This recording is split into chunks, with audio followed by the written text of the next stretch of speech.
خروج اور اس کا دوسرا باب جو 25 آیات پر مشتمل ہے۔ اور لاوی کے گھرانے کے ایک شخص نے جا کر لاوی کی نسل کی ایک عورت سے بیاہ کیا۔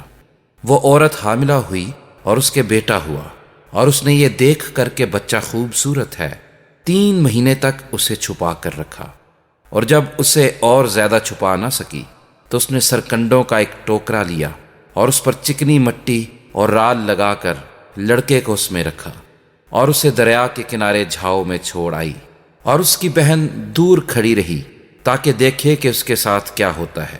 اور فرعون کی بیٹی دریا پر غسل کرنے آئی، اور اس کی سہیلیاں دریا کے کنارے کنارے ٹہلنے لگیں۔ تب اس نے جھاؤ میں وہ ٹوکرا دیکھ کر اپنی سہیلی کو بھیجا کہ اسے اٹھا لائے۔ جب اس نے اسے کھولا تو لڑکے کو دیکھا اور وہ بچہ رو رہا تھا، اور اسے اس پر رحم آیا اور کہنے لگی یہ کسی عبرانی کا بچہ ہے۔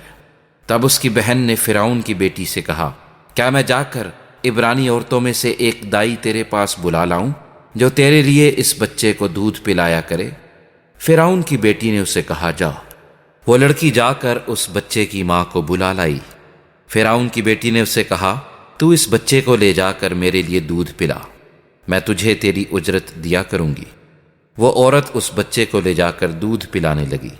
جب بچہ کچھ بڑا ہوا تو وہ اسے فرعون کی بیٹی کے پاس لے گئی، اور وہ اس کا بیٹا ٹھہرا، اور اس نے اس کا نام موسیٰ یہ کہہ کر رکھا کہ میں نے اسے پانی سے نکالا۔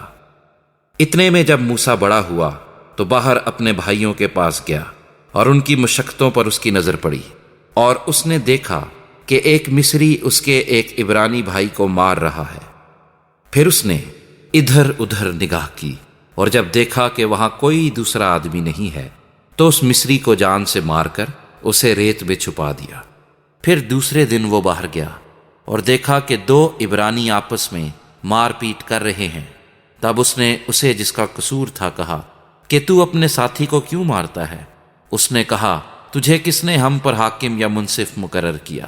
کیا جس طرح تو نے اس مصری کو مار ڈالا مجھے بھی مار ڈالنا چاہتا ہے؟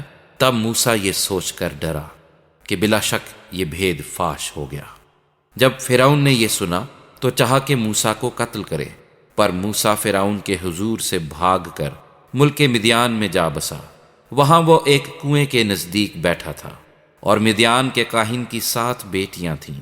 وہ آئیں اور پانی بھر بھر کر گھڑوں میں ڈالنے لگیں تاکہ اپنے باپ کی بھیڑ بکریوں کو پلائیں، اور گڈریے آ کر ان کو بھگانے لگے۔ لیکن موسیٰ کھڑا ہو گیا اور اس نے ان کی مدد کی اور ان کی بھیڑ بکریوں کو پانی پلایا۔ اور جب وہ اپنے باپ رویل کے پاس لوٹیں تو اس نے پوچھا، کیا آج تم اس قدر جلد کیسے آ گئیں؟ انہوں نے کہا، ایک مصری نے ہم کو گڈریوں کے ہاتھ سے بچایا اور ہمارے بدلے پانی بھر بھر کر بھیڑ بکریوں کو پلایا۔ اس نے اپنی بیٹیوں سے کہا کہ وہ آدمی کہاں ہے؟ تم اسے کیوں چھوڑ آئیں؟ اسے بلا لاؤ کہ روٹی کھائے۔ اور موسیٰ اس شخص کے ساتھ رہنے کو راضی ہو گیا۔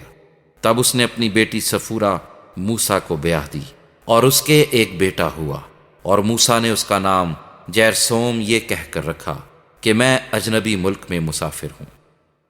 اور ایک مدت کے بعد یوں ہوا کہ مصر کا بادشاہ مر گیا، اور بنی اسرائیل اپنی غلامی کے سبب سے آہ بھرنے لگے، اور روئے، اور ان کا رونا جو ان کی غلامی کے باعث تھا خدا تک پہنچا، اور خدا نے ان کا کرہنہ سنا۔ اور خدا نے اپنے عہد کو جو ابراہیم اور اسحاق اور یعقوب کے ساتھ تھا یاد کیا، اور خدا نے بنی اسرائیل پر نظر کی اور ان کے حال کو معلوم کیا۔